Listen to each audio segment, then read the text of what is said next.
Welcome, Horizonites. We are doing a new segment here where we're going to be interviewing some employees to help you better get to know them within the company. I know it's a tough time for people since we're so remote, so we would like to interview people and ask them a few questions, get to know them so you can get to know them better and feel better reaching out to them. So we are calling this Horizonite Insight, and our first candidate is Michael Ritter, who is our new Vice President. So we are welcoming him. We're happy to have you. We're very happy to be here. Yes. So Michael, we're going to start off. How long have you been working for us? Well, it seems like time is just flying by so quickly. I started with Horizon here in Champaign on June the 1st. But at the same time, we were relocating our family from state of Oregon to Illinois. So the ramp up, the onboarding, it was quite quick, but at the same time, we were attempting to sell our home in Oregon, buy a property here in Champaign. And fortunately, the first week in July, we packed a truck, and my wife, Stephanie, my daughter, Bryce, who's 14, our dog and cat, we were able to move and successfully get all of our belongings here to Champaign in July. But it's amazing, it's gone by very quickly. So finished my 90 days, now very close to about 120 days here in Champaign. So just really, really happy to be with Horizon and be back in the Midwest. Are you loving Champaign? Is it a big change from Oregon? I grew up in West Central Ohio, a little town called New Bremen. So small little agricultural town is very familiar to me. My wife, she grew up in Memphis. Her first time out of Memphis is when we moved to Oregon.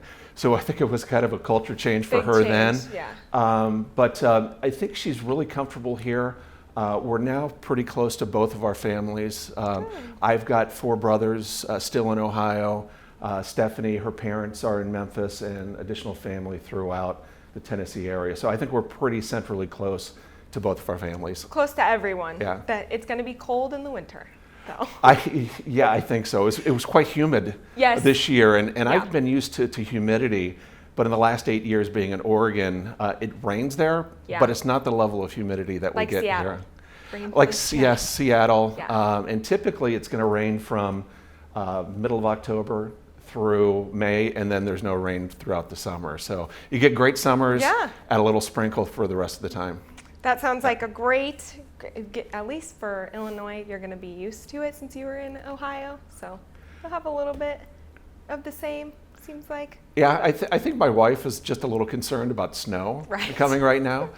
We've had a little bit of snow in Oregon, maybe during the winter, maybe an inch. Sometimes it could get up to 6 inches, but it would melt a few days later. So I think she's a little bit anxious about how much snow that we may get, but we'll be fine. Understandable. Well, we'll roll into the next one. How do you contribute to the success at Horizon Hobby? So first, I think the entire company needs to be applauded for the success that it's had over this last 18 months. The COVID pandemic, and it's just crazy that it's still with us. But first, just keeping all of the Horizon team members around the world safe, keeping the workplaces safe, looking out for our customers, making sure that they were fine in their business so that we could continue to support them. All of our business partners, our suppliers around the world, and in some countries, including China, Vietnam, and Asia, they're continuing to be hit pretty hard with the COVID. So I think the company has done very well. Everyone has contributed to keep this company going. And also at the same time, just the demand has skyrocketed. And just that ability to be able to service that demand has just been tremendous. So when I look in joining the supply chain team and thinking about just what has happened in this last 18 months, where demand has doubled, and being able to ramp up a supply chain and ramp up a supply base that's 9,000, 10,000, 20,000 miles away, it's just amazing with some of the systems that we have. A lot of manual transactions that happen, that this team, through their dedication, devotion, were able to ramp up, get products, and be able to service and double the business. It's quite amazing. And joining an organization and getting back to your question about how do I contribute, it's one of just supporting this organization. Jane Thrasher, the Vice President of Supply Chain and her team. Just the motivation that they have.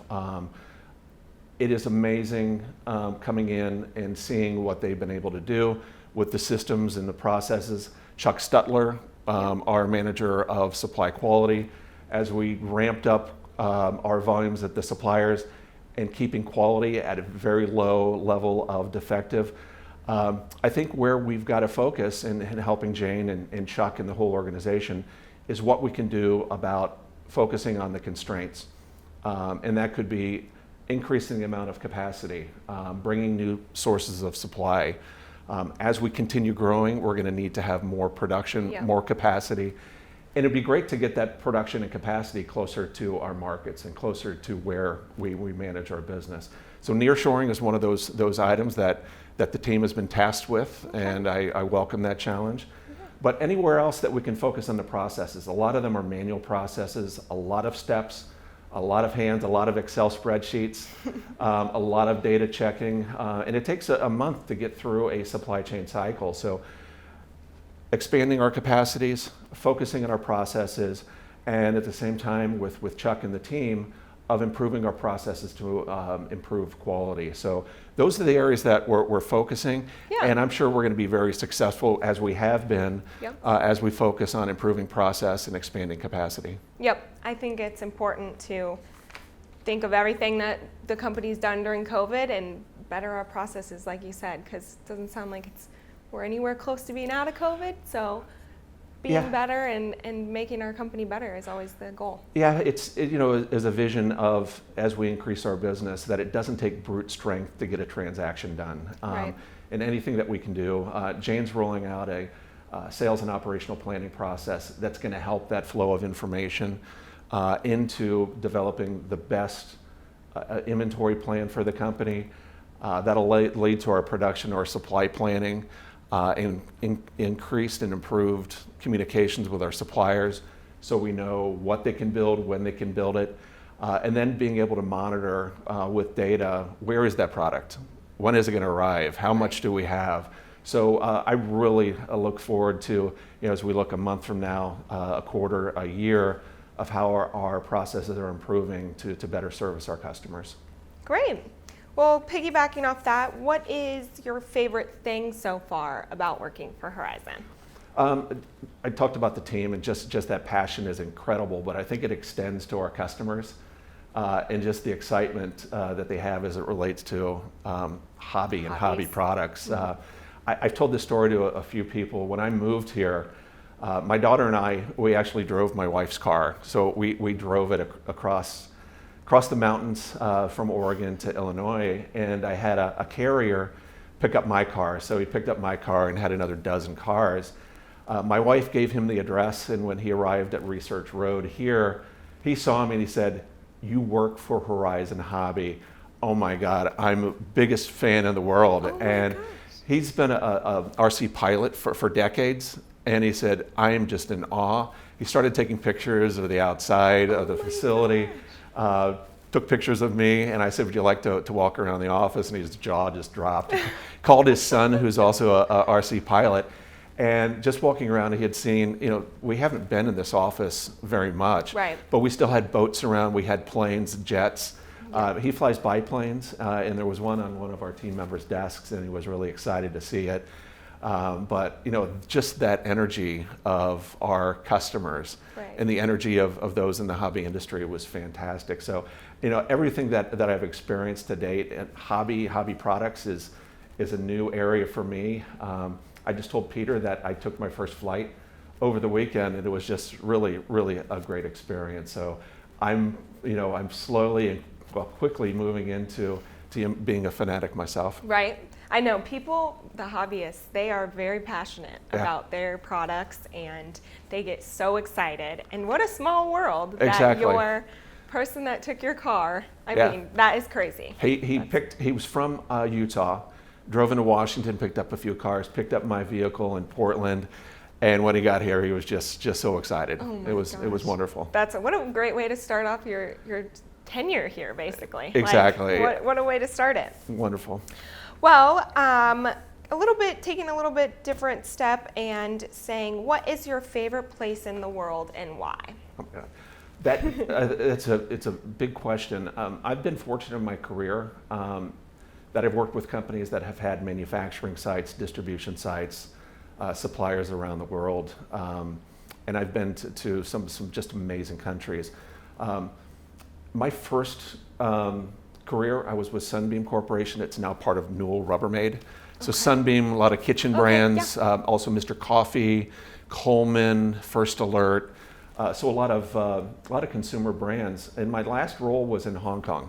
So I spent 2 years there managing its sourcing and quality operations, and had the ability. It was when I was single, so it was a lot easier to travel at that time. But its proximity to China, just right across the border, allowed me to venture in to southern China, and I was entering China, coming back almost 2 to 3 times a week. But seeing the development of the ports and the rail and the highway systems and just the development of the manufacturing capability, it was just an amazing part of history. I was able to experience that. Hong Kong still, it's got a special place in my heart, but now when I think about traveling, it's with Stephanie, my wife, and my daughter. We love Chicago, so I would say, if we have a destination place that we say our favorite place would be Chicago. What do you like to do there? So my daughter and wife would say Magnificent Mile. Yep. It's the shopping. Exactly. Lululemon, some of the great brands there. I love the restaurants. We love Greektown, so we'll go a little bit west. My in-laws are Greek, and visiting Greektown is fantastic for us. So I think Chicago, definitely. Okay. Since May, we've visited Chicago twice. We've got 2 more trips planned this year, and we're going to be visiting family in Chicago. I'm going to attempt again. It was 2 years ago. I competed in the hot chocolate 15K. So I'm going to do that again. Hopefully, I'm going to be ready the first week in November. But have you been practicing? Training? I'm building back up. So Mark Miles in the purchasing group, he signed me up for 5K in a couple weeks, and I'm going to start building up slowly from there. But Good. I've got a couple weeks, and I've got to get ready. You got to get training. Yeah, there's a lot of other great cities, and just with the amount of points that I've been able to build up, my family and I, we've been able to visit London, Paris, Brussels. So it's the thing that we continue to look forward to. Is travel is a passion of ours. Yeah, that's awesome. I would love to go to China. That's on my list. I'm ready to go back. Right? Yeah, my last trip there was just right before the pandemic hit. I was there just before Lunar New Year, so I had a team just outside of Shanghai, a manufacturing facility in the Fujian province. I was there to celebrate their annual dinners. I departed out on the 19th of January, and just immediately afterwards, the pandemic hit. China shut down, and it's amazing. I would have thought 3 or 4 months ago that travel would resume. Right. But just with this new variant, it seems like it's going to be more months before we have that ability again. Right. And it'll be interesting when travel does come back. Like, if you were to go back to China, the things that would be different now. Yeah. You know what I mean? But I'm looking forward to travel. I'm looking forward to getting back to somewhere I haven't been to. Yeah, we've got a fantastic team there, and I look forward to joining them, working on their initiatives, helping improve quality, and helping our customers get a much better product. Great. I'm sure they're looking forward to it too. Next thing, this is a fun one. What is a guilty pleasure that you're ashamed to admit you have? Well, I asked that question to my wife, and she didn't know it. When we're at the store, she always wants to buy a bag of candy. And this time of the year with the Halloween candy, yep. I just say, don't buy it. But the guilty pleasure is a little chocolate, right after dinner. But I would say, well, my wife would say, yes, that's chocolate. My pleasure, yeah. I feel like candy, sweets, those are usually people's, but sometimes people will surprise you with a fun little guilty pleasure that you would never guess. So I was hoping that I would get that out of you. But well, chocolate is is one of those, yeah. All right. So next, what is one thing you cannot live without? Growing up in Ohio, and I think most residents in Ohio growing up, they would call themselves Buckeyes. Buckeye football it's amazing. It's a great program. I know some in this organization that grew up in Ohio, they would say they despise the Ohio State Buckeyes, but Saturday afternoons watching the Buckeyes play football, it's just very energizing. They lost a game this year. They got beat by the Ducks of Oregon 2 weeks ago, but hopefully they'll bounce back. But it's one of those things that keeps my brothers and I engaged as well. So on weekends we talk, how good or bad that they've done, and talk about, when's the next time we're going to get together for a tailgate. Do you only like Ohio football? You like basketball too? I like Ohio State football. I like Big Ten football. So being here and having that access to University of Illinois, which is fantastic. They beat Nebraska in that opening game. I would also say, I like Big Ten except for Michigan. But I look back at that a little bit. I think Michigan being strong is also good for the Big Ten. Yeah. But all sports, whether it's college basketball, but just any type of sporting activity. Yeah, my brother heard you say the Buckeyes. He might not talk to you. All right, next, if you could have dinner with anyone, they can be living or dead, who would it be and why? Yeah, when I saw the question, the first thing I thought of is just in my career, I've had a lot of just great positive influence from the people that I've worked with and the people that I've worked for, and having the ability to get all of those mentors in a room and having just an exciting dinner sounds like a lot of fun. And then it was just, time with our family, it's just so precious. And I lost, in my family, we lost our parents just over 10 years ago.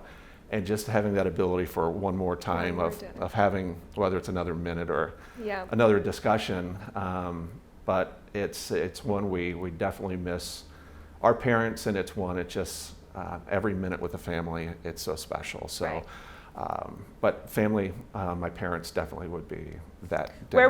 Where would you eat? Would you cook? Would you go somewhere, a special restaurant? My parents, their special place out, there were a couple restaurants in and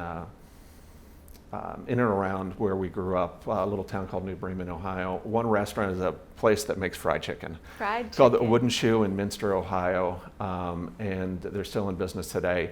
So that would be the one place that I would love to. For some fried chicken. For fried chicken, exactly. That sounds delicious.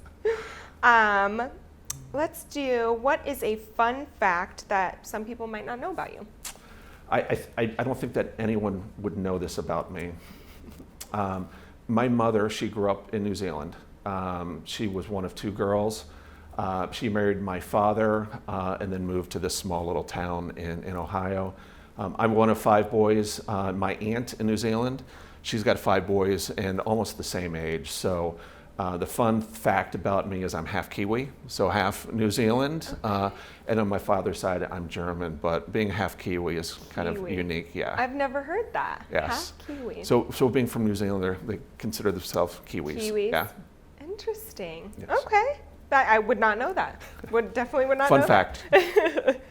All right. Outside of work and having fun with Horizon Hobby products, tell me something you're very engaged with.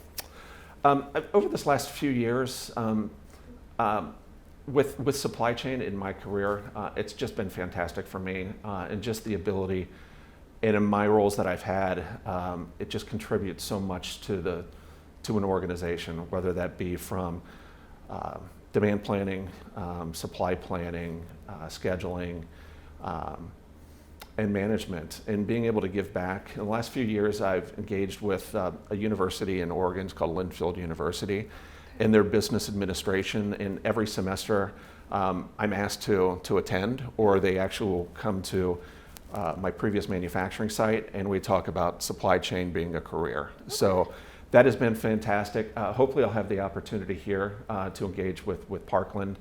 Parkland College, and possibly the University of Illinois. Yeah. Just this career has offered so much to me, and having that ability to offer it back to those that might be interested in business administration, international business, or supply chain. It's been a great career. personally, for me and my family, my daughter had taken up skiing about 7 years ago. So it's been one where she had taken lessons and then it's like, Dad, come on, let's do it. To get on some skis? So just about 6-7 years ago, we used to take just weekly trips about a little over an hour just east of Portland, Okay. Mount Hood, where we'd ski together. So it's one of those special moments with my daughter. December, we were able to ski Big Sky.